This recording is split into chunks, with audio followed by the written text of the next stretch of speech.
Very much, Avli. Very humble interview following a strong performance there for the IG squad. We're turning our attention, though, to Group B, where Team Vitality looked to build on yesterday's massive performance as they face off against Cloud9. Yeah, Vitality had that huge upset against Gen G. They actually had the second largest early game goal deficit of any team that played yesterday, but did come back to get that victory. And that really just throws a wrench in people's expectations for this group, because when they were calling it the group of death, it was because no one would be able to get out against Gen G and RNG, surely. So not only does Vitality have the NA versus EU rivalry that they could try and squash down, but they also have a realistic shot of getting out of the group if they continue to win. Yeah, without a doubt. They are considered to be relatively inconsistent by some, and so we will look for consistency in the group stage to kind of secure at least a second or first seed out of the group. And that's kind of the interesting situation we find ourselves in when you're trying to hypothesize what happens in this game, is you have to say the overall level and your expectation of Vitality went up after replicating the style they showed in EU, making it work on the stage. Obviously, their opponent they beat was significant as well. The reverse, that's the part I'm not sure about. When you think about Cloud9 and their struggles yesterday, does that deflate the fact that they also had a bit of a struggle in the play-ins, or do you also say, all right, well, let's exclude the bot lane being run over? What does this matchup look like on more even footing? And I think that's why a couple of us here have the more optimism on this particular All right, let's game. take a look at that Cloud9 squad then, because as you mentioned, they took a hard loss to RNG yesterday. Extraordinarily dominant, but RNG, by many, again, considered to be favorite or second favorite to win the entire tournament. And while, yes, Gen G is no slouch of a team as the defending world champions, they are not in that discussion of necessarily top two. And so for Cloud9, still searching for that first win. You'd like to see him shrug off that loss to RNG and pick one up against the Vitality squad here. And there are bright spots to grab here. I think Licorice in particular on the Urgot pick. And it's hard to differentiate if it was about the Urgot or if it was about Licorice really stepping up. I know he does have a reputation behind him in North America, so there should be good things to look for there. And that's really where I want to see Cloud9 try to focus and put a lot of their eggs in terms of putting it in the basket right now. I think Sneaky and I will always mess it up. Do it again. Zeyzal. I'm it's dyslexic. Right. I've attempted this name like 6 different times. Zeyzal. I just call him beautiful facial hair. Beard man. There you go. Beautiful beard man. I think that while Sneaky isn't necessarily known for his lane phase, I still respect those two a lot more. And I know that Jactroll and Attila like to try to kill people in lane. And I think that if Sneaky and Zeyzal play back, that there's actually a big opportunity where, even though I wouldn't normally weight this toward Cloud9's bottom lane, that if you add in Svenskeren and have that 3v3, even though Kikis has really turned around Vitality, that I actually think that there's a big opportunity that you can take advantage of Vitality's aggression. Well, some conversation around where or how C9 might find some success, but I do want to take a look at Vitality since you're the one who picked them in this game, Jat. Why is it? What are the factors that are going to come into play here in this game for Vitality victory? Yeah, I appreciate the optimism of my other analysts, but I will say that it is the recency bias currently here with the inconsistency that Cloud9 showed throughout the play-in stage and the explosive game that Vitality had in Game 1. All right, EU versus NA. Cloud9 still looking for their first victory here in the tournament. We'll see if they can bounce back against Vitality as we head over to Freak, Kobe, and Officio. Thank you very much, Dash, and our esteemed analysts. We are into Champion Select already, and 2 games in for Cloud9. 2 Draven bans out against Sneaky. Team Vitality had an incredibly excellent game yesterday, taking down Gen G, now against C9 from North America. And I'm a little bit surprised because Attila is actually one of the guys in Europe who wants to play a lot of Draven, wants to win lane with it, but they're respecting, okay, we might actually get Sneaky picking it against Vitality's bottom lane here by removing it early. Typically, when we've actually seen Draven in Europe, it's been picked against Xayah Rakan as one of the lanes where you can really win. See if that becomes the lane they want to play. And interesting by Cloud9, you're seeing sort of where their bans are taking shape. They're trying to remove some of that playmaking 1-3-1 potential that Vitality used so successfully with their previous game. The early Aurelia ban, of course, it was Echo last time, but maybe trying to get rid of some of these split push from Jiizuke might constrain Vitality's win condition. And I'm thinking that Xayah's going to show her face very soon in this draft phase as well. You know, especially with the Draven ban already off the board, they're very much focused on the bottom lane. And, you know, Attila and Jactroll like to have good matchups for the bottom lane for Vitality. It's definitely a good secret to their success that's not so secret anymore. I'm a little surprised to see Urgot banned away by Cloud9. I think they were very successful in counterpicking with Lissandra in the play-in stage and saying, hey, you know what, take the Urgot, we'll bait that in for you. We've got counter picks and we can get priority elsewhere, but they chose to go for a very standard ban here and they let that Xayah go through to Vitality. So do we get the Kai'Sa and Rakan lane that we saw from C9 yesterday against Xayah specifically, where Uzi destroyed them. Don't stand on the feathers! Don't stand on the feathers! That was definitely a problem for Sneaky yesterday in the matchup. We saw Uzi and RNG absolutely destroy Cloud9 a lot through the bottom lane. They're opting into a similar setup this time around, ready for round 2. They've learned after day 1 to Fishio. Wipe that smirk off your face. I just want to see if Rakan gets locked in. If not, Vitality will take it, and it really fits their playstyle, because what they did yesterday, they drafted so many ways to force team fights, so many easy ways to force team fights with Nocturne, you know, Ornn, all these kind of champions. They can do Ornn Rakan here if they want to, and have like insane amount of engage, which really suits their playstyle. And that's the thing, you always like to have a 1-2 engage with Rakan. Don't want him to just be the solo one. Does have explosive engage, but definitely gonna need some sort of front line with him as well. Gragas has definitely been one of the ones paired with Rakan very frequently. You know, very quick with the flash body slams ultimate. So options here definitely open for Team Vitality. And I wonder, are they scared? Will C9 have a counter pick for the Rakan, seeing as they didn't take it themselves like they did yesterday? I still think you just go for the Rakan personally to get the combination, especially because I like the engage tool more than I like his Thresh. But this is Jactroll. He likes to play Thresh a lot. I always feel like it's very mixed results on it personally. When he played it back in spring as well, I would have taken the Rakan, but maybe they were scared of a counter pick.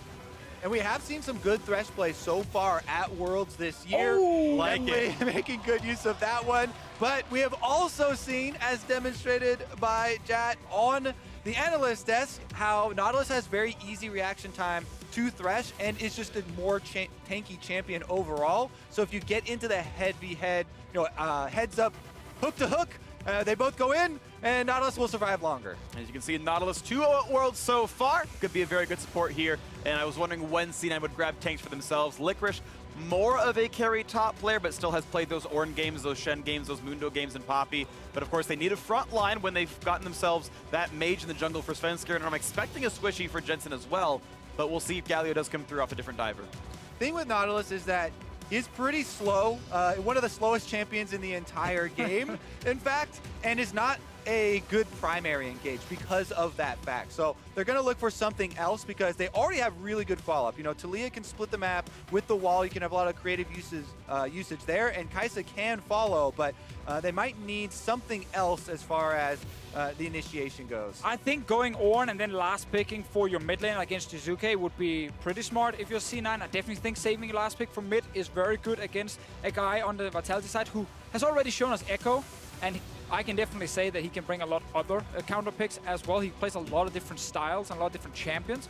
So with the Xayah ban, it does smell a bit like an Ornn coming in, and then you have pretty good engage on C9's side. Ooh, Poppy getting banned away by Vitality. Interesting. We could definitely see Shen coming through here. The Ornn, as you're mentioning, of course, a big one as well, and has that obvious long-range engage. And it's actually Licorice's most played of the split. Cloud9, I'd expect to see a top laner from them here, and waiting for their mid lane counter pick out of Jensen. 5 seconds to go. What do they want? Ornn, yeah, that's the likely one. I think everyone kind of saw that coming. So is there an obvious counter pick now for Vitality? Do they want to try to beat up the top lane? Well, Licorice really has been such a big star for Cloud9 this year, ever since joining the roster. You know, earning Rookie of the Split, that split. Second in top lane votes there. Honestly, even on tanks, his Poppy play, his Ornn play, have both been very strong. So it's really going to be about how can the team actually bring it all together. Because again, they're saving the counter pick for important mid lane, but LeBlanc's been thrown down. The gauntlet is there. And top lane, so Cabochard is one of the players. He prides himself of being able to play like everything. He introduced Lucian top lane as well to the professional scene way before Huni did it. And he likes to try and go for counter picks, but I never feel like it's super successful for Vitality when they play heavily towards the top side. I actually always prefer him on a tank. I think Jarvan is actually a fine middle ground here. You do have a pick where you can actually play around it, but you also can bring some value for a team fight as an engaged tool. So I think the Jarvan is acceptable, but the Ornn on the side of C9 is actually what I would love to see for Vitality. Galio might be coming in alongside the rest of the divers now. None of these champions are great at walking themselves into the front lane quickly, except for maybe a Taliyah, and that feels like a huge risk. So not great targets for a Galio ultimate, but certainly another hard diving team for C9. A lot of engage, set up for the Kaisa to play around Svenskeren and Sneaky as the primary damage. That is the biggest difference between yesterday and today for Cloud9. This time they're surrounding Sneaky with tons of bodyguards, lots of crowd control to apply plasma to the enemy team, allow him options to escape in team fights or dive in and move forward. I think that this is a composition that can easily play defensively or offensively. Meanwhile, Vitality with the LeBlanc in the mid lane, that should always have priority over Galio, and it's going to be about which one of the top/mid does stay in the jungle. Looks like it was the Jarvan that will stay jungle. Yeah, with Gragas in the top lane here for Cabochard, of course, one of his most played, actually. He's already got 4 of them in the split. We get the tank top lane. Yeah, well, still a tank top lane. You know, might see a little bit of AP on him, but that'll be a fun matchup to watch. I'm a huge fan of Jarvan jungle. I'm glad that he's back into the meta. There are a lot of options here. We can even have Vitality and Kikis going just red buff into level 2 gank, something that he has done versus North American teams in the past on different teams, or with the buff to Jarvan, lowering the cooldown on Martial Cadence, the passive percentage damage auto, his clear is actually significantly quicker as well. We definitely have a composition from Vitality where they can force a lot of plays. Even in the early game, all the lanes can actually apply pressure and have CC set up for a jungler to play around. It's not as easy with the long-range engage that yesterday, but there's a lot of playmaking. All right, let's see what happens into this one. It's going to be an exciting one. Europe versus North America is always a treat to watch at Worlds. Vitality off to a great start. They took down the defending world champions in their debut. Cloud9 fought the MSI champions and had not nearly as good of a result as Uzi and Co. walked all over them yesterday, but now it's time for maybe some vengeance out of C9 here. This group does feel a bit wide open. If Vitality can beat Gen G, C9 suddenly can feel confident that maybe they can make it out, and we'll see if they can battle Vitality well here. All right, Kikis here with the Predator Jarvan. Very excited to see as far as the possible positioning here around early wards goes as well, because it looks like they're moving up into the brush. Not going to be threatening too much as far as the invade. Cabochard has body slammed over and snuck his way in behind. This could be bad for Sneaky if he shows himself. Well, right now, Zeyzal's tracking Jactroll. They know where that Thresh is going. They know which way he's walking. He's up towards this side of the map, so Sneaky's going to walk backwards.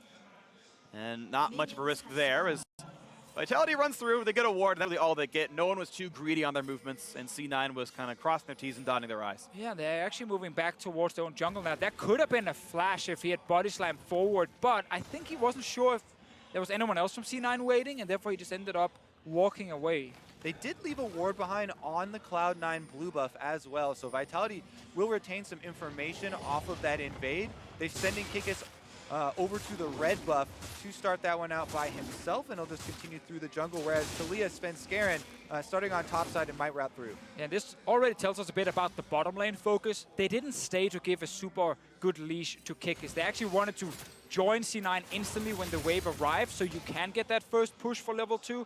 And when you're drafting this Thresh pick, instead of something like a Rakan, you're definitely saying we want more focus on the laning phase here. We want to actually look for some picks around Jactroll.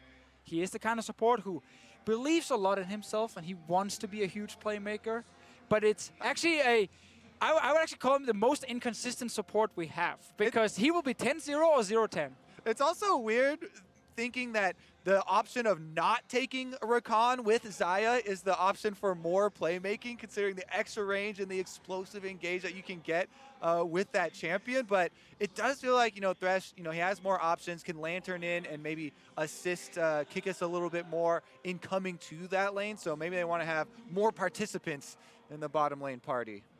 And I want to see what those parties kind of look like and who's going to get down there. We do have Summoner Teleport in for Jensen in the mid lane. Of course, Galio himself good at showing up once level 6 comes around. Watching him face up against Jiizuke on this LeBlanc, who can be very, very scary, has the Ignite, willing to play super aggressive alongside that Jarvan jungle. Yeah, I'm very curious as to how this early lane phase is going to go, because so often, and we've even seen Jensen himself in the reverse of this matchup on the LeBlanc, absolutely punish players for early picking the Galio, getting lane advantage, pushing them in, being able to roam first and accrue a CS benefit for the team. What is Jiizuke going to be able to pull off here against Jensen? I don't think too much because of Aftershock on the Galio and TP. Like, it's the super defensive setup on the Galio here. It should be very hard for Jiizuke to actually get the kill as long as Jensen can proc his Aftershock, obviously. And that's kind of the thing, if you look at the Galio pick here, and if you look at the entire comp, it's really not about Jensen being the big carry. It's not about Licorice being the big carry on the Ornn either. You mentioned this in draft already. It's all about Sneaky. Like, you want to make sure Sneaky becomes the big carry in the late game. I think early the bridge towards it is going to be the Taliyah pick. And what I like to see is often like Taliyah with things like Alistar. In this case, it's a Nautilus. If you land the hook on Nautilus, you roughly know where people are going to get pulled to, and you can then land the knockback from a Taliyah, and you can burst someone down really quickly. Yeah, that one's definitely more risky than, as you not mentioned as before, safe with the Alistar. a point and click. You know, maybe a Galio taunt catches on someone and you can get the easy seismic shove, but I definitely agree with you. Taliyah plus crowd control setup does spell a lot of early game burst damage and some possibilities here for Svenskeren. You know, he's the one that has been starting since we got to group stages for Cloud9, back on the world stage, and they're going with the more veteran of their jungler options. Yeah, and even a little bit before then, of course, he played the last half of the best of 5 to even qualify. I mean, Gambit took C9 to all 5 games. FLICKR played the first 2, was okay, and then Sven came in and kind of took care of business the rest of the way through, went 2-1 on that scoreline, and yeah, certainly C9, again, putting a lot of that faith back in their old lineup. It's kind of interesting how similar their lineup now at this point looks to Spring Split, where they had all these roster shuffles back and forth, 9 different players started for C9 throughout this split, and now they're back to the same 4 plus Zeyzal that they played throughout the rest of spring. I just kind of find it interesting. They've kind of congealed back to that same roster, and now you're back at Worlds. But more motivated. But more motivated. That was the thing. I mean, we actually just have to give so much praise to the C9 organization for the scouting work they did and how they utilized this huge roster, because there are some of these names here that you didn't expect to see in the lineup if you go back a year, like Licorice, obviously, in the top lane has been fantastic. Incredible. I think Zeyzal has been a great addition down in support, and these are players that they didn't have to go out and like blow up the budget to get, because they actually got them from their own academy team into the main roster, and that's exactly what that system is intended for. Meanwhile, on the other side, Kikis was such a huge pickup for Vitality as well. You guys can't stop telling me about how they went 11-1 since picking up the new jungler. He's absolutely It's a great story. given Vitality new life, and it has shown up here in Worlds. I mean, they come out, game number 1, huge upset, take down Gen G, go up 1-0 in the group. And really, this was even still with a lot of the rumors around scrims coming through, not so hot for Vitality, yet they show up, huge performances, and they get the victory. I mean, they showed up massively.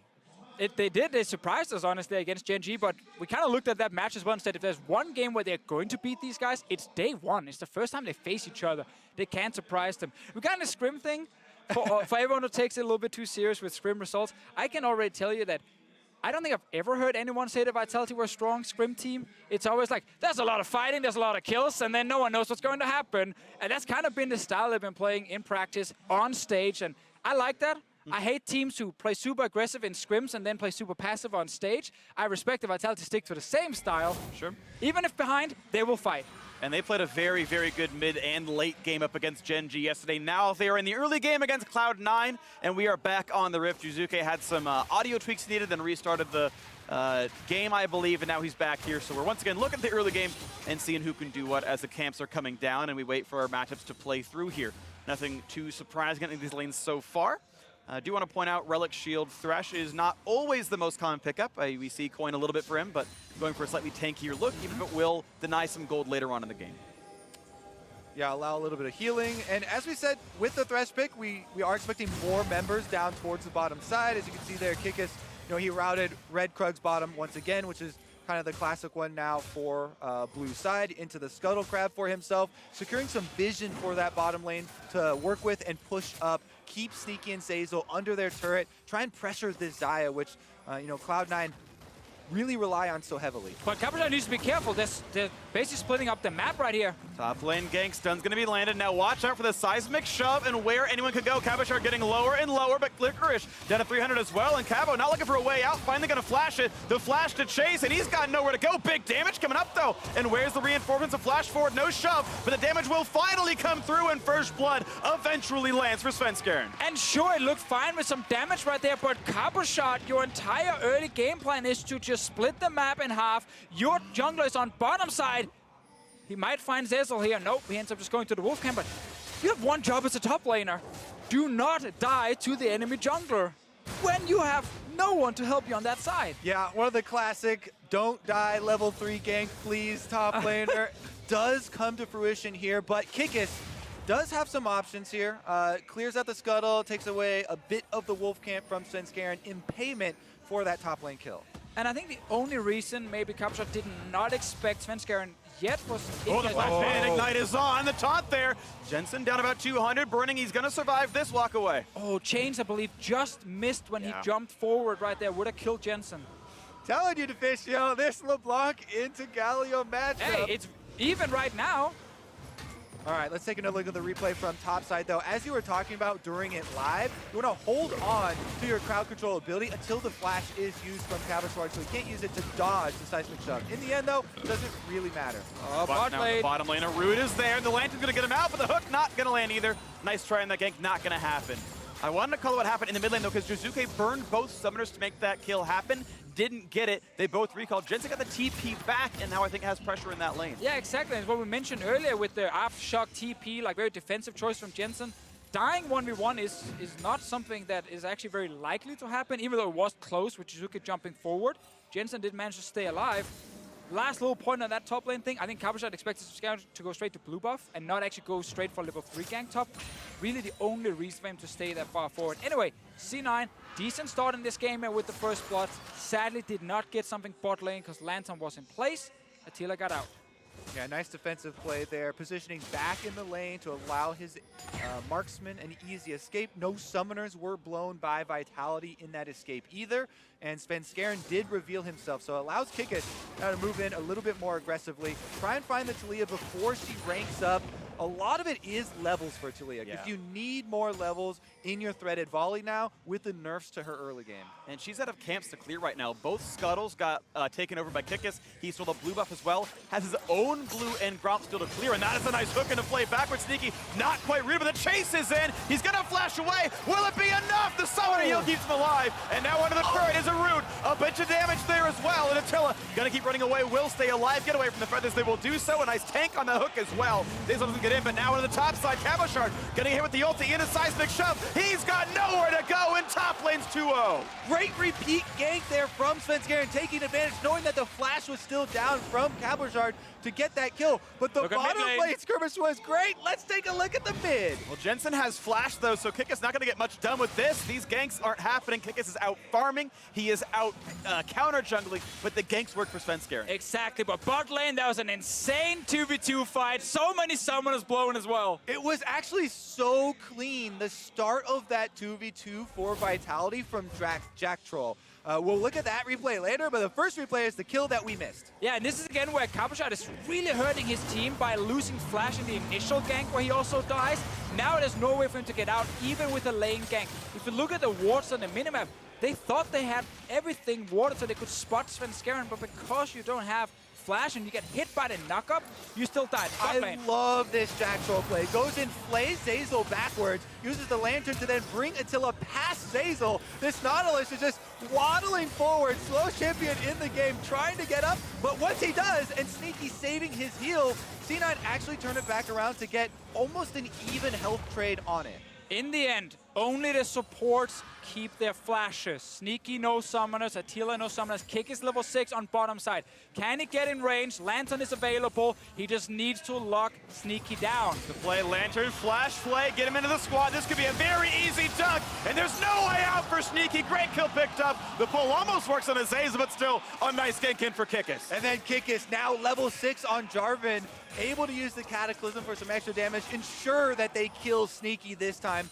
take him off the the table, and this is big because there is a double-stacked minion wave. They're pushing in the tower while he's dead. Oh, Svenskeren and Jensen around the river here. Will they try and contest anything? No, just takes the blast cone and will take the wave with the support on bottom side. We should get more ganks bot lane from Vitality. They have to set up Sneaky, no flash for a couple of minutes. Again, Deficio, what you and I talked about in Champ Select, the Kaisa, the bottom lane focus for Cloud9, that was necessary here. Sneaky, once again, is the target from the opponents, and it is going to be successful here. Jactroll goes in, Lanterns. He knows that he has a flash advantage this time around, so he just flashes in for the guaranteed play, and they know they have the extra cooldowns to be able to pull off that kill. I love that Jactroll saved hook until someone flashed out. He knows flag into dunk is a guaranteed force flash for Zeyzal. Tried to follow the hook. A little bit slow, but you have to react to this spell at some point, so that could have been a 2 for 0. He played it as well as he could have, but still, that kill was absolutely perfect. Now we have to remember, Jensen's ulti is available and there's no flash bot lane from any of the Vitality members. Thresh is a super easy target then if you just hook him with the Nautilus into a Galio ulti. There is ways for C9 to try and counter the bot lane aggression. And some of those ways come from outside this lane. They have a Galio ultimate available to them. Licorice has teleport ready on the Ornn that has been camped for and has gotten the early success for Cloud9. Oh, he's baiting a little bit. So yeah, Svenskeren is on a ward. Ignite is on, gets a taunt, and almost knocked back. That timer just close enough. Jiizuke gets out. Ooh, that was close, Jiizuke. He wants to be aggressive. He's always pushing it. He saw the Taliyah standing right there. Didn't wanted care. to play that game. Knew he had it down to the millisecond. Does back out right afterwards. Maybe, I think it was fishing for a flash there. It's one of those risks that you take into account. Maybe he can scare Jensen with a little bit of burst damage. Doesn't actually pay off for himself, but he knew that he'd be able to get out before the taunt or the seismic shove came through. Yeah, also the chance that Jensen maybe could bait a little bit too much and then Ignite would come down and actually finish him. Kikis, as we just said, returns to the bottom lane. He has flash ulti, can use it straight on Sneaky. Let's watch for the Lantern. Let's watch for the pull forward. Now Jactroll is on a ward. C9 are trying to play outside of Lantern ult range, and so far so good. Cloud9 should know bottom lane has to play super defensively. They are the targets. Yes, there's a Galio on the field, but unless Jensen can roam, a quarter of the way down first, he's not going to have the range to get there in time. Kikis now does reveal himself on that ward. And that ward may have saved the life because now Zeyzal walking around trying to track him, puts another ward down, looks for Kikis. That Scry's Bloom didn't see Svenskeren, but that control ward certainly will. So they're aware of what can happen on C9's side. Kikis might walk into Jensen though. Ornn ult is available. Teleports up for the top laners as well. They might decide to collapse here. Zeyzal level 6 on the Nautilus might start it. Kikis over the wall, gets away. Now looking for the play on Jiizuke. He's going to get rooted up in place. Taunt's not going to land on anyone just yet, but he gets some damage reduction. Now Jiizuke actually feels pretty safe. And baits out another hook from Zeyzal, so cooldowns down right now on C9's side as Scuttle goes over to the Vitality side. And looks like that's actually a decent trade on theirs. I love that both teams are constantly looking for these small skirmishes against each other. Such an action-packed early game. Jiizuke is trying again, but it takes forever to burn through the Galio. Svenskeren on bottom side, still no flash on Jactroll's side. Hook him, he dies. Started off with the Nautilus ultimate to guarantee, then Taliyah can make a wall and join, but looks like the recalls from Vitality are just in time. They're going to evade this gank without even trying. Now that bot lane turret's getting pretty low. Vitality have brought that thing down to about 15%. One more good hard look at it. Might get first turret from bot lane for Vitality. They've recalled their dual lane. Storm Razor is done for Attila. okay. That's good for He pushing. canceled. Okay, what's going to happen down here as the rest of the squad is waiting? But this is, of course, better items Vitality. Lantern just got used. And now another bit of aggression here on Jiizuke. That means Jensen cannot join this fight for a little while. Where's the engage going to be? Can they find Jactroll? That's going to be an ult coming across. And that's a nice stopwatch to buy a few seconds. Can he get away is the question. Does not have flash. Ornn comes across looking for a second kill as that's certainly going to be Jactroll going down. A nice jump into the air for Attila. They got to get out of there for Licorice. The flash to trade. He's going to stay alive. 1 for 0. And now the pressure towards that turret, but there's not much of a wave anymore to get anything done. Now it's just going to be a race. Cloud9 are trying to push on bottom side, whereas they've got Rift Herald started up from Kikis. He should be able to get this one, and the recalls go off. Yeah, we know C9, they need to stay and get the turret for this to be worth it, because they invested a TP as well, and now the Gragas coming down to stop this, while Kikis is still getting Rift Herald, so Vitality will lose a player, but will get a big objective topside. And Jensen roams down from mid lane, pops the plant. After the reset here, it just comes out for a kill for Cloud9 and a Rift Herald picked up for Team Vitality. Yeah, now Licorice can't join that bot lane anymore. That TP didn't do much of anything. Cabochard is walking his way back up to the top side, so maybe a bit of a waste of a summoner. Just wanted to stop the push. Yeah, he did so, of course. That might have been worth it overall. Jiizuke only getting autos off, and Jensen stays alive, going towards that Rod of Ages. We also have to remember, now the Vitality bot lane is back. They can actually push while C9 is recalling. Anyway, let's see the replay. It's 3 people hiding in a brush against a Thresh, who will, of course, die eventually. The TP, that's the interesting choice here, to try and get 2 kills into the turret on the side of C9. But Attila was smart, stepped back, saved his ulti, and even tries to get the kill, but Licorice just managed to get out. Yeah, interesting flash trade too, because Attila now no ultimate or flash for himself to protect. They do return to the lane, get the turret for themselves, Yes. and this is first turret bonus gold for Vitality in addition to having the Rift Herald ready to use. This is absolutely big right there. Xayah was already on 1 item, but got solo gold on that first turret, so he's really big now. Attila might do a lot of good things for Vitality. Now look at the top side. It's time for round number 2. Cabochard has a flash, though. Buys a bit of time, hoping to buy a bit more. Finally does flash away, but Seismic Shove gets away from it. Licorice still in the chase, finds a slow. They will not find that kill. Cabochard stays alive. Fancy feat right there from Cabochard. Svenskeren has been very active in this early game, picked up 2 kills, been part of the last one as well, but he didn't get the kill this time around. Mid is just the same kind of setup. Jiizuke trying to get a bit of trading, but Jensen playing passive. The lane swap here from Vitality after taking the turret also does stop the recalls from Licorice and Svenskeren. So Vitality pushing once again, they do have a bit of momentum. Exactly, I think the bot lane, especially with that TP bot from Cabochard last time, have managed to get just the tempo advantage against Sneaky and Zeyzal, who's caught a little bit. You know, they lose the bot turret, then they go bot and they realize, hey, we have to go top now, so they recall again for a second time. While Vitality already sitting in the lane, Cabochard is down bot lane now. Super close here in the early game. And we still haven't had a Galio ultimate join or a LeBlanc roam looking for one of those early assassinations. That being said, Jiizuke does have the CS lead, as expected, over the Galio in the mid lane, and they actually use the Rift Herald here as well. On to mid with a lot of reinforcements here. 4 champions plus Shelly. It's going to be a very low turret. Won't go down unless they commit champion damage, but it's still a meaningful chunk off there. Mid lane down to about 1/3 HP. Kikis going to go for the attempts at towards blue buff and Gromp down here on this side of the map, and taking more and more of Svenskeren's jungle away. Still up a camp right now as Kikis. And Cabochard has pushed in bot lane. No one is answering that just yet, so more and more gold actually being bled out of the map as Licorice can't walk through. He's 1v2 down there. The blue buff already stolen.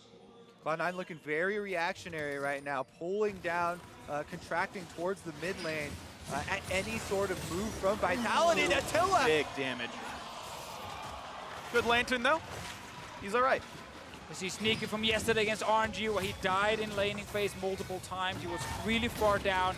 This one here, yeah, he's died once, but he's up in CS. It's definitely not been the same kind of game as he played against RNG. And C9 are getting this turret here. A lot of this comes down to Svenskeren, however, on this Taliyah. What a great early game from him. Also, because timing has become so important, because Vitality had the extra 30 seconds there, Cloud9 don't even give solo gold over to Sneaky on the turret take. They have everybody join, get down as fast as they possibly can so they can get their reset off and purchase. Zeyzal takes part of that share of 250 local gold, a little bit of that siphoned off. Not that Taliyah is bad with gold, but she's the breadwinner right now. 5,900, the highest on the team. Svenskeren is the one to carry here. He was benched off the team for a lot of that summer split. When Blabber came in, it looked like C9 had finally found a great jungler, but push came to shove. Svenskeren's the one on the world stage they seem to want, and has managed to keep his form up against Kikis. Still has those kills, had those early ganks, and he might be the one to carry and get C9 out of what could be a 0-2 start to Worlds. It really has been a roller coaster year for Svenskeren and Cloud9 as a whole. Now, though, looking at a pretty even mid-game versus Team Vitality, with Sneaky completing his first item, Storm Razor ready to go on the Xayah, getting a little bit more attack speed to get his E evolution. And now it's going to be about the teleports coming down from the top laners in maybe 45 seconds to allow them to start these team fights out. Yeah, we know with the Ornn it's very easy to start a fight, but obviously a lot of the Vitality members can be pretty tough to lock down, especially the LeBlanc, but also Attila on Xayah with his ulti. So it's not like C9 will get an instant engage on a carry every time, but they have the tools to always start a fight at least. Yeah, Attila's splash has come back up from the bottom lane skirmish that they had, so he does have it available now. And we're seeing the convergence we are looking for. Ornn ultimate is off. How many knockups are they going to get? Only the 2. Will they find the back line? That answer is no. The hook comes in towards Svenskeren. Going to stay alive. The dunk comes across. A big taunt in the front line. Svenskeren's pushed with the Kikis. He's going to go down. The first kill. The fight goes to Sneaky. The knockback on a Licorice. Jensen's low gets a heal, walks away. Just the 1 for 0, and C9 disengaged. And here we get it. C9 with Ornn moving in towards the mid lane. You will always be able to start the fight. Kikis went in, and when he actually jumped in, the entire team turned to him and killed him. That was very surprising that Kikis actually went in there to me, because Vitality had just done a good job of avoiding one of the biggest team fight cooldowns. The Ornn ultimate only resulted in a little bit of poke damage thrown out under the turret, but Kikis going in offers up Cloud9 a kill. Jiizuke will stop a recall, but that's about it. But we know Vitality will never run away. They will always jump straight at you. They will take whatever fight you're going to give them. And that's just the nature of this team and why Kikis, without Cabochard being there yet, decides to jump in. His backline is not able to deal damage yet, and he jumps forward with just Jiizuke. Attila is sitting without ulti during this fight. It's just on a couple of seconds cooldown, so he's still feeling pretty scared. He can't move forward enough. And in the end, C9 stays alive. I'd say this skirmish is also a very good depiction of the difference from yesterday to today. 2 different kinds of combinations. Yesterday, lots of squishy champions, not a lot of structure for a team fight. This time around, a bunch of tanks on the front line applying plasma so that Sneaky had an easy killer instinct over to finish off the Kikis kill, and they had much more room to work with. Well, Vitality have had very, very good mid games before, though. Their mid game against Gen G, they came back from a significant deficit against a great team, and now looking to siege in mid lane and will do so and put themselves back on equal gold right now. Sneaky and the rest of C9 certainly have tools, but Vitality, no slouches here either. Oh, Zeyzal will try a hook. Ornn ulti comes again. They get the knock up onto a single one. The hook towards a very squishy support as Kikis finds that kill. The dunk in as well. Jensen holds the front line. A knock up onto Gragas, but he's pretty tanky. Seismic shove, and he jumps back away. Lots of damage onto Gragas. The team fight still goes on. Licorice from the front, looking to knock down Jactroll. One more shot would do him in. C9 chasing a 4v5, and they can't quite get that damage. Now looking at Kikis, he's going to walk away also, and it's Vitality's turn to win the fight. Such a close fight. Again, the hook connects onto Zeyzal, keeps him in place. He dies. In the end, however, they didn't get the carries. C9 trying something mid. Jiizuke is on his way back. Incredibly close. Jiizuke just showed how much burst damage he can apply to the backline. He's looking to flank around. Does miss the chain, and Licorice will be enough to ward him off. Zeyzal's walking back into the map as well, so it's going to be a quick ceasefire. The game only 200 gold apart right now, neck and neck these teams. In what could be a battle for second. If Gen G is mortal, this could be a battle for who's the second best team in this group. Couple of explosive little skirmishes we had around the mid lane. That focus fire took down Nautilus so quickly in Team Vitality's favor that they were able to recover and save their mid lane turret as well. They chased C9 off of any of that extra damage and retained the extra defense here, not allowing Cloud9 to push in and get those wards. Second fight in a row, however, where we see Vitality, they can't properly reach the backline other than with the Jarvan specifically. Kikis goes in here, but Svenskeren and Sneaky are untouched, so while they're dealing a lot of damage to frontline, which is good, it is a lot of the Vitality members who's forced to then flash out, jump back. Only Jiizuke gets in here. And while it was a good hook from Jactroll, this is where I would have loved the Rakan pick specifically, to follow a Jarvan when you are diving forward for Vitality. But at least if Jactroll can land the one hook and they get the kill, it's worth it. Yeah, they were able to get the kill before Zeyzal even had time to pop his W shield there for the Nautilus. That is a huge part of the tankiness of this champion, especially from the support role. And he only had time to try and flash backwards, doesn't get it off. They do get the kill, but again, so close as far as the even gold spread in this game. And it is going to be so much about setting up through the river right now, because Team Vitality are the first ones getting those wards down. And the map is starting to spread out a lot more, so this vision can help you make sure you're not getting ganked. We're seeing Jiizuke side laning now against Jensen. The marksmen are now stuck into that mid side. The tank's on that bottom side, right side lane. And let's see who can control what right now. Sneaky, of course, not able to push the turret. Able to grab all this farm is Attila and Jactroll without issue, as the Blues also handed over no problem to the LeBlanc. And that'll be a nice mana lead on this side. And we've already seen a couple of insanely close team fights. We're most likely seeing a lot more of those. Around the mid lane for Baron control is where both teams are looking right now. Sure, there's a bit more split push on the side of Vitality, but there's too much engage on the side of C9 to stop the LeBlanc from just sitting in the side lane. So we see the mid lane control. Attila trying his best just to wave clear. No one wants to do Drakes, by the way. We are 23 minutes in, and they're not even looking at it.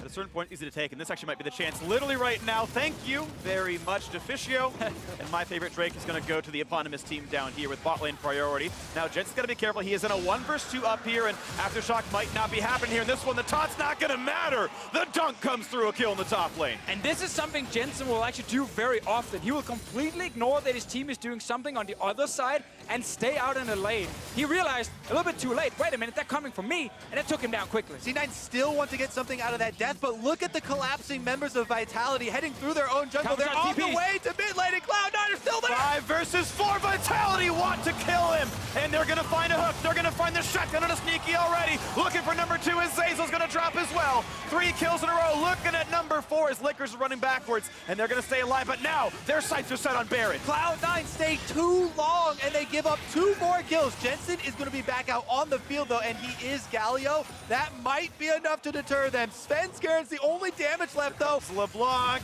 over the wall. Chain's going to land back across. Almost gets that kill picked up. He's burning. Got the stopwatch. They're not going to get the trade, and they're already on to Baron. What a kill for Jiizuke, and it's going to be the catch as well. No way out for Jensen. He'll only get the trade, but crucially, Smite is down. They stopped the Baron there for Cloud9 with some big plays from their mid laner, but Jiizuke had the extra swap here, finds Svenskeren, escapes out the other side of the Raptor pit, and this is definitely a fun one, boys. Man, Jiizuke spent most of the summer split playing roaming champions. It was only towards the end he got back on carries. He's playing carries this tournament, and man, that was insane. Well, that was cool to watch. Jensen did so much work for C9. Let's take a look at this replay, because yes, Licorice and Svenskeren are the ones on your screen. They are the ones that Jiizuke is trying to 2v1 over here, but Jensen, the Galio, doesn't chase around this LeBlanc. He goes straight to the Baron. That is important, and he bursts down 2 members of Vitality to stop them. But look at that happy face there from Jiizuke after the victory. That replay brought to you by Acer Predator, and of course the fights are still continuing as the players respawn on the map. Baron still in the eyes. His action will not be stopping. The game, only 1,200 gold apart, but Vitality do have control. They have the waves push first. They've got deep rewards. They're setting up again, it looks like. Oh, Zeyzal, does he want to land the hook here? Sneaky died last fight. Didn't get to use the heal in time. No flashing. That's kind of important when there's constant fighting. Always track the flashes here. Who can you actually pick off? No flash on Svenskeren, no flash on Sneaky, so Kikis' ulti will be huge in the next fight. Jiizuke, 3 kills on the LeBlanc now, has the magic penetration plus the Luden's Echo. Huge burst damage is possible, as we've seen already. Meanwhile, Attila, the other carry for Vitality, 3 kills for himself as well. Those are the 2 members that Cloud9 need to focus on. And we know that Vitality like to get a fight first and then go Baron, and not the classic beautiful Baron setup, slow pushing minions and all that jizz and jazz. No, it is literally fight someone, kill them, take the Baron. C9, they know this, they are around, and they're also looking for the engage. They have the Ornn that's been so impactful with the ultis. He's looking for more. And C9 have created Fog of War around this. The only wards close by at all are Vitality's control ward in that brush. That flag's going to tie him out, so C9 get to play the baits here as they walk forward. A blue trinket is there for Attila. LeBlanc can jump the wall, no problem. They see, okay, it's not started yet, but they're going to continually lose vision and have to play on that sort of knife's edge. During that time, though, Cabochard was able to push up the bottom lane minions. So now you can see Licorice already got on the recall on Ornn, going to answer those, and Cloud9 pulled off of Baron for the time being.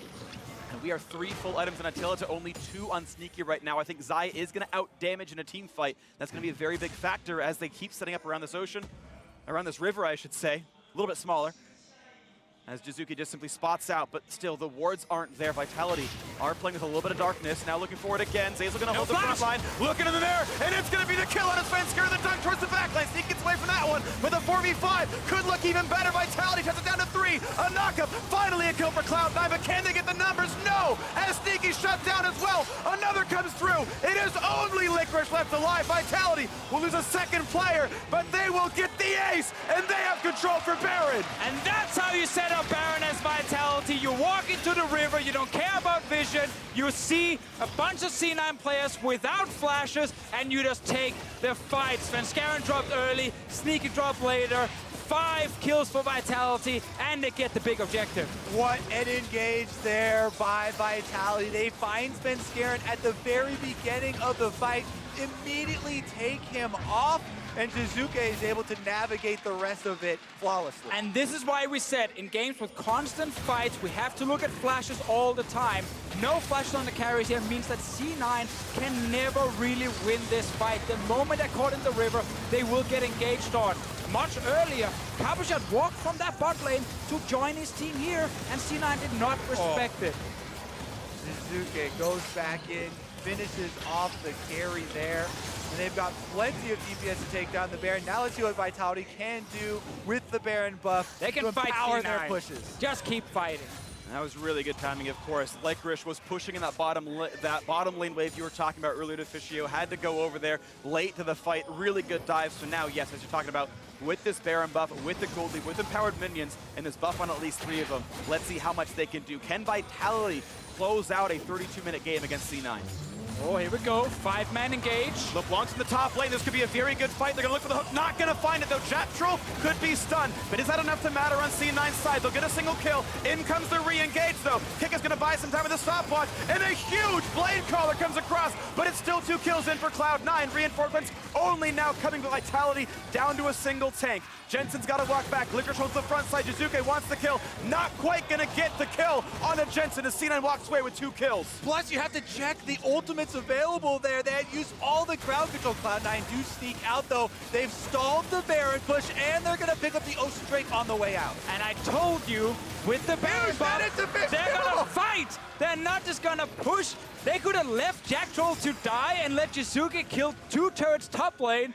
But no, Kikis went back in. The team took a 4 versus 5 until the LeBlanc joined. Welcome to Vitality. Well, they're still pushing up the minions on top side, but Cloud9 have had enough time to reset, so those aren't going to get too much value. Sneaky with the Banshees already should feel a bit safer around this LeBlanc, and it will be a nullifying team fight in mid lane to bring this one a bit closer. Yeah, this is actually a big win for C9 because they stopped the pushes with the Baron buff. They know they have the engage tool to always force if someone is split pushing. That's why they go for the engage. But here, you can let your support die and everyone else can step away while your LeBlanc is pushing. But no, Kikis, he jumped back in. Yeah, Kikis, he went for Sneaky there. He actually forced Sneaky's flash. So both marksmen use their flashes in this little skirmish. This will be very important for the next team fight that we do see coming up once again, but they started it already. It's another battle. The ult's coming across now as well. Sneaky should stay alive pretty well against LeBlanc, and now Kikis is on the run away, but Licorice wants to get the ulti, gets away from the hook, looking for the re-engage. Can they knock down Cabochard? The plasma might help, but a nice explosive cast buys more time, and they will not get that kill. C9 will again slow down the Baron push, but no kills coming through. Scattered team fight here. Jiizuke threatening on the top side, but they do disengage after all those ultimates are used. Cloud9 hold on to the turret. Vitality hold on to their gold lead. Always so close. Svenskeren had to flash this time. Jiizuke is always looking for him in these team fights, and we know the damage is there. 10 stacks on the Soul Stealer on his side. He bought the Soul Stealer yesterday. Sadly, then he actually died and had to sell it again in the late game, but he won more.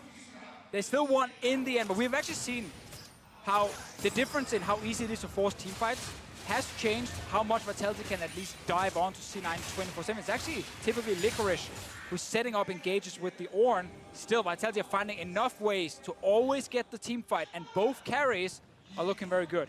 It is very impressive considering how much more difficult it gets as the game progresses to play team fights out on LeBlanc.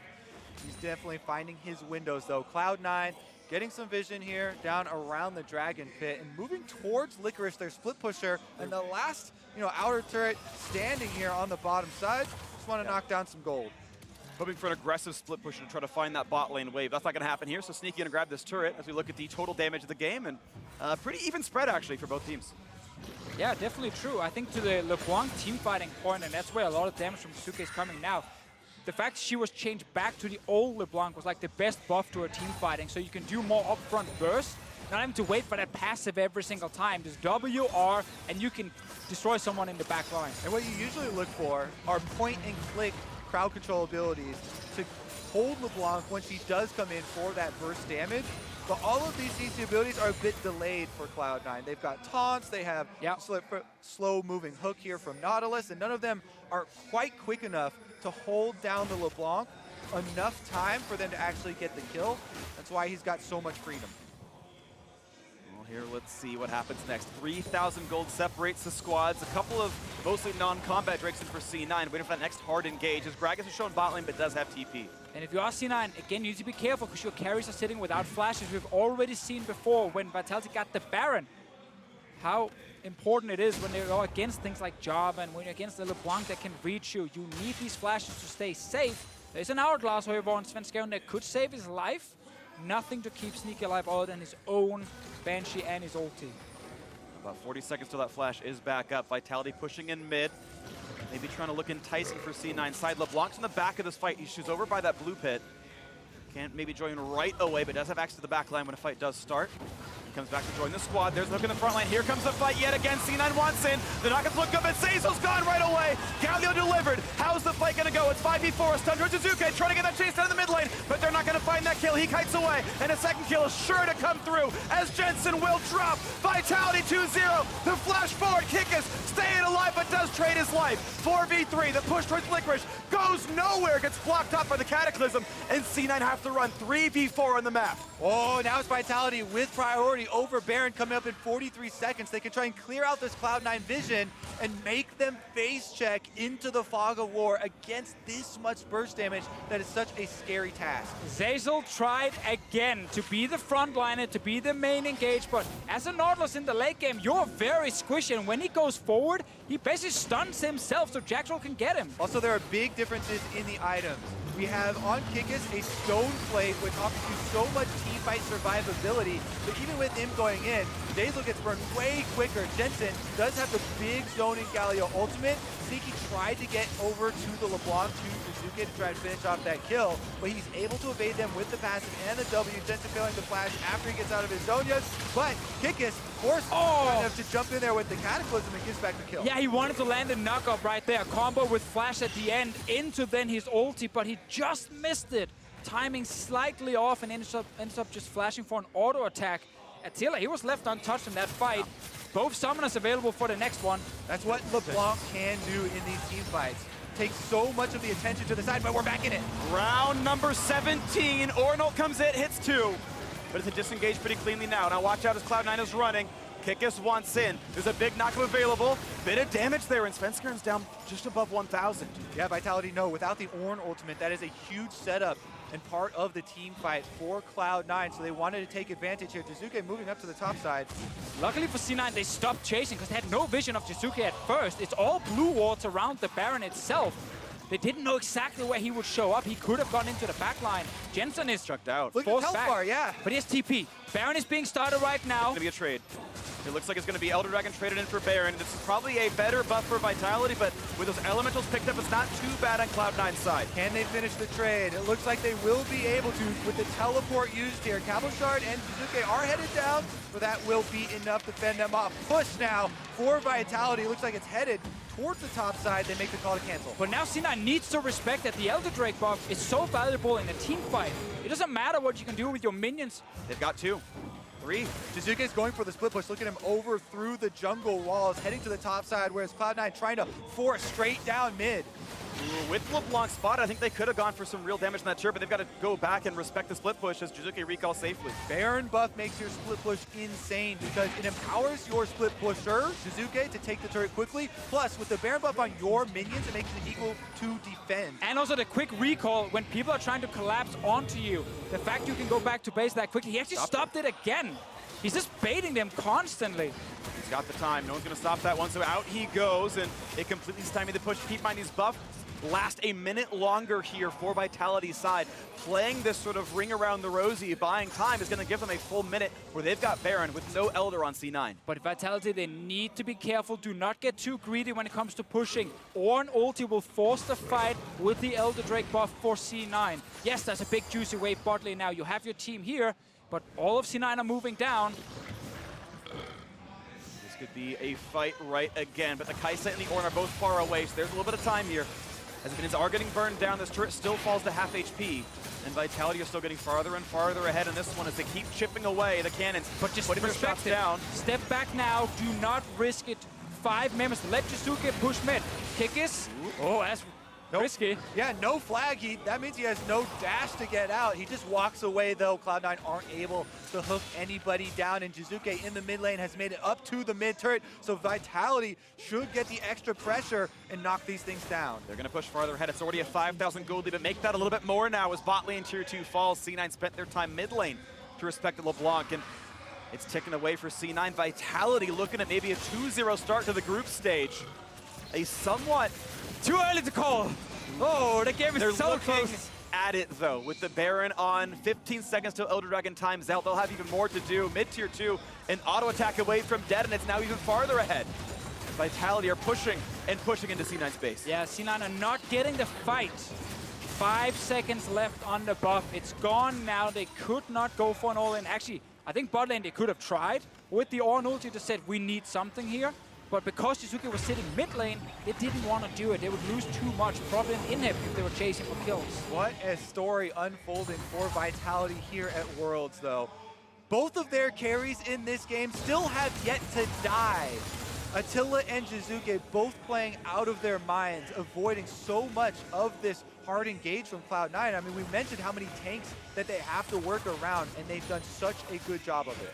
It's just awesome to see rookies on both sides fighting against each other. The 2 carries you just highlighted, they are 2 of the rookies. Jactroll, of course, being the other one for Vitality, or at least the rookies coming into the year have, of course, already played the spring split. Licorice and Zeyzal on the other side. It's been a rough game for the Nautilus.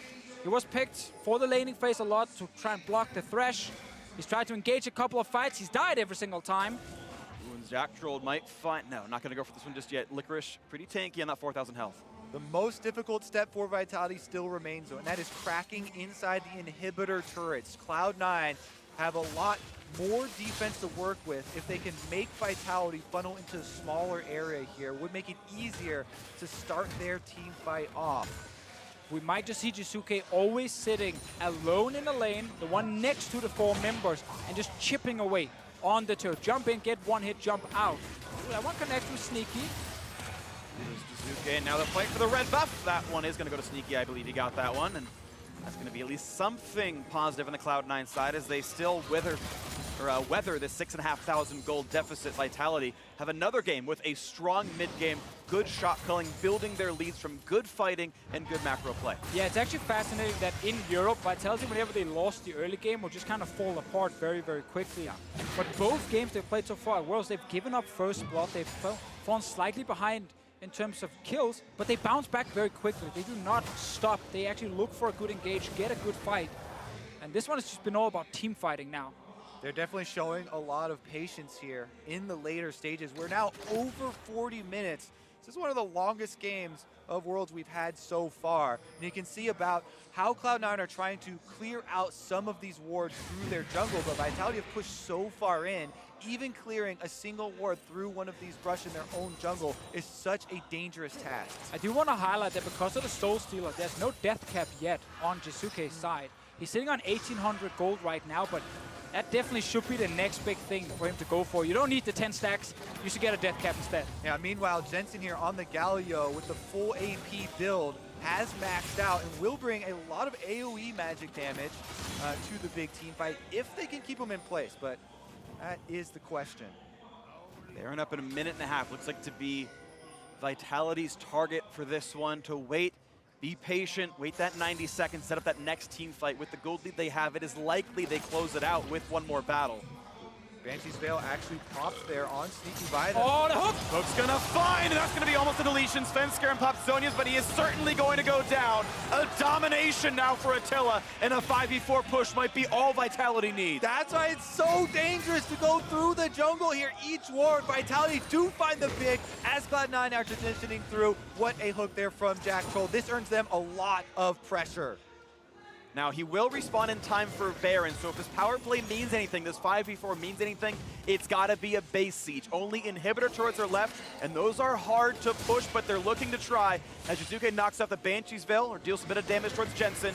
And the wave clear, pretty good, of course, from this Galio. Yeah, full AP finished on Galio, does get most of them, but not enough. Vitality finished down the turret. And will they find that second engage? They don't quite have the tools just yet. C9 should give up the inhibitor. Defending a 4v5 is not likely. Good poke, though. Is that the sign to go with a low health Kikis? 10 seconds. Vitality are trying to get away. Licorice does not use his ulti. Will he go for another one? Nope. Ends up just being Vitality disengaging. Now they're hiding around in the jungle as well. But it's still contentious timing. There is not a Warmogs for this Jarvan. He will stay injured, and Svenskeren's back on the map. Has the Taliyah while there is a small window for C9 to have control of the map. Baron's available. Vitality will get the vision from Scuttle Crab, which allows them to recall, but Cloud9 can still try and force the issue. It's definitely risky. Yeah, you can't all recall here if you're Vitality. You need to stay on the map. C9 can always force the Baron. And they're going to try. Look at LeBlanc in the side rush here, looking for Svenskeren again. He's going to look for the play. Svenskeren takes some damage. He's got a Galio coming, flashing to stay alive, but that is big damage. Here comes the engage. This is the play they need to have. The knockup lands, and they're going to find the kill at Jiizuke. 5v4 on the map. It's C9's time to turn it around. Cloud9 now 5-man power play. Let's see if they can do it. Looks like re-engage. A hook towards Jensen. A 5v4 could be good. Explosive cast turns it up, and Jensen to the front line still. Licorice holds up as well. Svenskeren's back in the mix, and it's Vitality forced to run. A big blade caller. Will it be the turnaround? C9 is injured. They've got only the Ocean to keep themselves healthy. With top and hip already dead, they're going to back off, and both big objectives are on the map. 30 seconds still on Jiizuke to respawn, and Licorice has Warmogs, and the team has Ocean. C9 can stay on the map. Teleport being used by Jensen here. He's going for the recall to try and heal up in the fountain. They pull out the dragon, and here we go. Every ult is on cooldown from Vitality's side. They can't really contest this one against 5 players. They're going for Jensen instead, trying to kite C9 away. But no, they just stick this to is the second Elder, but Kikis has Smite. This is going to be a tight one, and second Elder goes to C9. This could be a huge team fight. It's still 3 seconds on the block. They find the knockup, and they find the kill. Attila goes down. C9 owns the map. It takes 41 minutes, but Cloud9 finally get kills on the Vitality carries, and they get the big Watch out for objective. top. The TP is coming top. They have to turn around right now. C9 must defend. One turret's already He done. only gets one. He only gets one. C9 are still around the Baron. Jiizuke is back on the map. Attila is dead for 40 seconds. Kick is still very low. They're starting Baron? What? They're actually so spread out. Cabochard is going for the recall, though, and he doesn't have his teleport able. Kikis, he's low. Does he have the Otis? Not up from cooldown yet. He gets pulled back, but look how much damage C9 does. Jiizuke is moving in. No, actually, he decides to look back towards the mid lane. Baron for C9. This all started with Jiizuke looking for a kill on Svenskeren. He didn't get it. With the Galio ulti coming in to save the Taliyah and the turnaround from the Ornn ulti. The big plays on the biggest of stage. Finding the picks this late into the game have the biggest rewards. Baron and Elder Dragon over to Cloud9 though. Now they've got the double endgame buff, and it is in their hands. And they have so much time to work with. Double Elder lasts longer. It's already the longest game of Worlds 2018. They've already beaten that one from Vitality's previous foray onto the Rift by 2.5 minutes into this one. Jiizuke gonna pop up that Banshees, and Sneaky still has to be respectful. He's on full build at this point. But C9, you figure if there's a time to win, it is literally right now at the double buffs. See how much they can take. Top inhib is still dead. Only one Nexus turret, but no TP for Cabochard. They are pushing the top lane right now, making sure to kill all the super minions. Defending against this inhibitor being down, trying to push 2 lanes at once. They are going to collapse on this secondary turret. Even with super minions, they should be able to power right through Baron buff and the Elder Dragon burn. You can see like, right there, the tiniest bit of poke takes down 30% of your HP. Have to try and kill the minions and stop the push, But how can you? They're Baron. it's just not possible. And C9 will get everything now. They give up top and hip. Do they play for Nexus turrets? Does C9 keep pushing, or do they find another lane? The hook almost got Jactroll. Both supports barely missing hooks right They're there. going for Cloud9 are Nexus. done. This is going to be the team fight to determine everything. The first turret at half HP. When does Vitality pull the trigger? There's still minions. They are still plugging away at the base, and C9 don't want to sit inside that. First turret will fall, but only a single cannon lives. Now the second wave, they're still shepherding. When does Vitality answer? Their base is losing more and more health. Some more poke comes through, still a minute and a half on the buffs. Here comes the push, the knockup. Sneaky's alive, he heals. He's still in there. They get the first kill. 1-0, C9, Attila stays alive. They get 2-0. Cabochard's burning down. They might have it, but Attila tries to turn it around, but it's an open Nexus. C9 makes the comeback happen. Are you serious? What a game! Insanity on the Rift.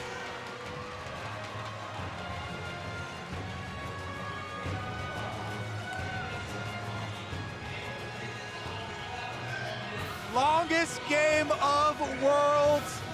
Big plays from both sides. Cloud9 actually started out with the lead in this game, but Vitality took it over for over 25 minutes with amazing play from Jiizuke and Attila, going 40 minutes in the game without dying, but in the end, it just takes those 2 picks Oh, yes. for C9 to turn it all around. The big carry, Jiizuke went for the kill on Svenskeren. He didn't get it. He dies. And suddenly C9 win a fight. Get the double Elder or the second Elder Drake. Use it to take a Baron. They got everything they wanted towards the end, but we just watched 2 teams who are so close to each other in terms of skill. Back and forth 24/7. This could have gone either way so many times.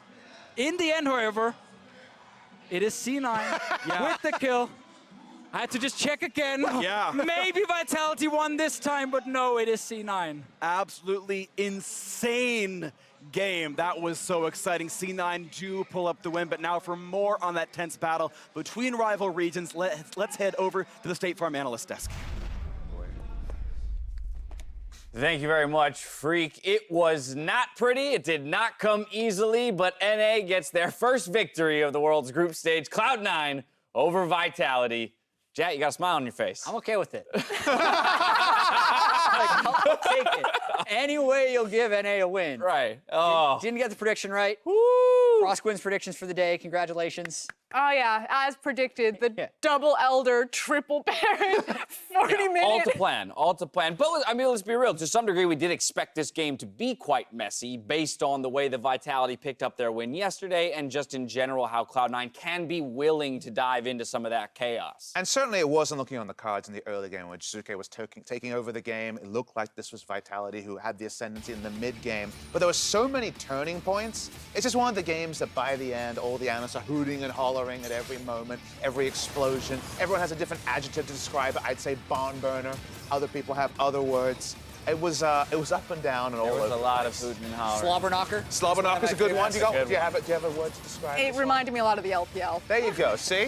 3 great descriptions. Okay, yeah. 3 great descriptions. I will say this though, yesterday I had a lot of criticism because it looked like the North American teams were playing not to lose as opposed to win. Sure. Today, Cloud9 left it all on the court. That's all I'll say. Like they got down and dirty. And some. There was some mud wrestling. Huge shout out to Jensen. I don't know if we've already passed it in the highlight reel, but his double kill right in front of the Baron, I think This is the personally moment saved here. the game. It's rolling There you out go. here. The fact that Jiizuke isn't the most significant play of these two is kind of He does the have a most small amazing. fail flash here, but oh well. So well played. You almost don't catch it because he snaps back, then fail flashes the wall, and then just distortions for the kill anyway. But it's still slick. Yeah, That's and the moment. That's the moment. When Jensen is able to get the double kill, even though Jiizuke had the flashier play, Jensen delays the Baron. And I feel like that was almost going to be the nail in the coffin for Cloud9. So huge swing. And while, when it comes to our predictions, how we grounded them at the start, you know, the fact that Svenskeren and I picked Cloud9. In the end, of course, it was just very much about seeing what happens there. In the early game, it was playing through topside. It was dunking on Cabochard and trying to find a bit more of an even bot lane. We didn't see bot lane overwhelmed like it was by RNG. That part we predicted. And in the end, that was pretty pivotal, even if all the action afterwards was very much removed from that. And you mentioned turning points. Here's another one where you see Jiizuke very narrowly missing the assassination through the Zhonya's, through the Galio ultimate, to then get turned around on by Sneaky. This allowed them to get Elder Dragon #2, which is a 5-minute long buff. Have to remind people of that because it's so seldom getting to that point. And then C9 did slow play their push to victory. That's, I think, for me, in a sense, one of the differences that I noticed between these two squads in this game. Vitality with the lead and with the Baron, therefore with control over the game. LeBlanc in the side lane pushing. They opt into a pretty terrible fight in the mid lane and hand a lot of those advantages back. C9 took them a long time to find their advantages there late in the game. But once they did, they do take that moment to take a breath and kind of play it a little bit more standard and forward to the victory. And that's just been Vitality's kind of hard-in-the-sleeve mentality, though, in both their win over Gen.G when they were down, 5-1, 6-1 in kills in the early game. They get a Baron, and they've had something like 4 Barons, and they've had close to a negative Baron buff power play multiple times, at least once. I think it's twice overall. So they don't adjust their playstyle. They don't slow play, as Jack was mentioning, like Cloud9 was trying to do. They continue to see Hero run at Hero with the big buff, thinking, we got the damage stats now, we can kill them harder, instead of trying to make the percentage plays. And sometimes you put the enemy to the sword, and sometimes you fall on the sword. It can be tough in games as messy as this to pick a star or a standout, but the MasterCard player of the game this time around will go to Jensen on that Galio. We called out that double kill that may have saved the game. That was a big part of it. Yeah, Sneaky and Licorice would be close for this one. It's difficult in games that are as long and messy as this, but this double kill was huge. He had very good Galio ultimates. I think how quickly he responded to the one onto Svenskeren in the turning point of the game also saved his life and allowed them to get that turn. And it's a difficult situation when you have a fed LeBlanc running around finding the right time to Galio ult, because it usually feels like it's not worth it, but Jensen found those moments. And while we talk about Jensen being a top performer for Cloud9 in the mid lane, I think we have to talk about the counterpart in this game in the mid lane in Jiizuke for Vitality. This is now 2 games in a row where this guy has been an absolute monster just as an individual for this squad. And it makes you want to ask why Vitality moved away from the post. They did find a lot of advantage playing through Kikis and having Jiizuke just play more of like a Predator Galio, just more of a roaming champion, and following Kikis. And it almost feels like a bit of success. And okay, that's just mainline on this strategy. Then they roll it back. They play the Jiizuke champions. Makes you wonder how things would have gone if they had abandoned that. But to me, it's Jiizuke had 100% confidence. And when he's confident, the results are amazing. I think it was actually just an issue on how they decided to play the map. You know, you talked about kind of the negative Baron power plays. The fact of the matter is that LeBlanc, Echo, these champions can play very similar styles in terms of how they're playing a side lane. And this time around, it was just maybe that overconfidence, that overblood going into those team fights that they didn't need to. And I think Vitality can feel good looking back at this game and say, you know, if we just had decided to play those higher percentage plays, this probably could have been the win for us. You know, everything was set up for them to be victorious through this match. Again, didn't come easy, wasn't pretty, but Cloud9 puts a win in, or puts a tick rather, in the win column for NA. For more on that victory, let's hear from Avli in the Cloud9 mid laner. Thanks, guys. I am here with Cloud9's Jensen. Congratulations on the win, but in the end, how were you guys able to pull off that comeback and pick up the win? Honestly, I don't know. It was a very long game and a lot of stuff happened, but I think the trade we did with Elder for Baron really helped us stall out the game, because I think they had like control of the game for the most parts, but then with the Elder we were able to like stall the game and get some items and come back in the game, and then I think later on we just had some better fights than them. And Vitality is a very aggressive team. What do you really have to be on the lookout for when facing them? They do a lot of crazy stuff, like it's a lot of aggression. Like they don't really play as much macro in a way. They just want to go for fights all the time, and then they go for like crazy TP plays all the time. So you really just have to be aware of everything that can happen around the map, because it seems like they can just go for whatever they feel like. How do you prepare for a team that seems kind of unpredictable like that? Well, we picked Galio to like help with the map pressure, so that, you know, if they went for like a lot of crazy plays, we could nullify them. But honestly, I felt like the Galio pick wasn't that good there in that case, just because if you play Galio without like any like sort of delivery, it feels kind of bad, like an obvious ult target. So I think the pick wasn't the best for me, but I think the pick against Vitality makes the most sense. And you guys kind of had play-ins as your warm-up before groups. What do you think of your overall performance at Worlds so far? I think it hasn't been too good.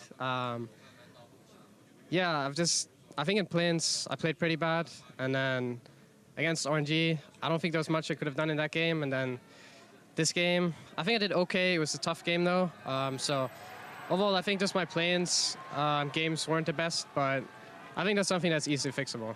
Well, the last opponent for you guys in your group is Gen G. How are you guys approaching that match? I think we just approach it like any other game. Like, we just need to play our style, and then I think we have a good shot at beating them. Well, Jensen, thank you so much, and congratulations again on the win. And for everyone else, stick around, because after the break, we're going to see Gen G take on RNG.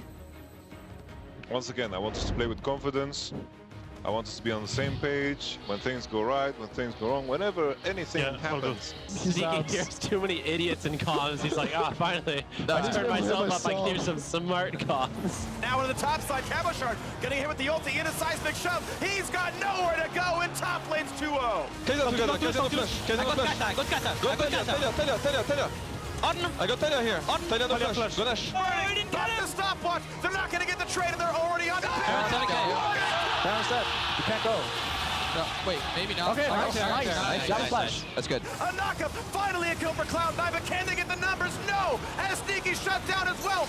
Another comes through. It is only Licorice left alive. Vitality will lose a second player, but they will get the ace. 3 seconds on the block. They find the knockup, and they find the kill. Here we go. The push, the knockup. Sneaky's alive, he heals. He's still in there. They get the first kill.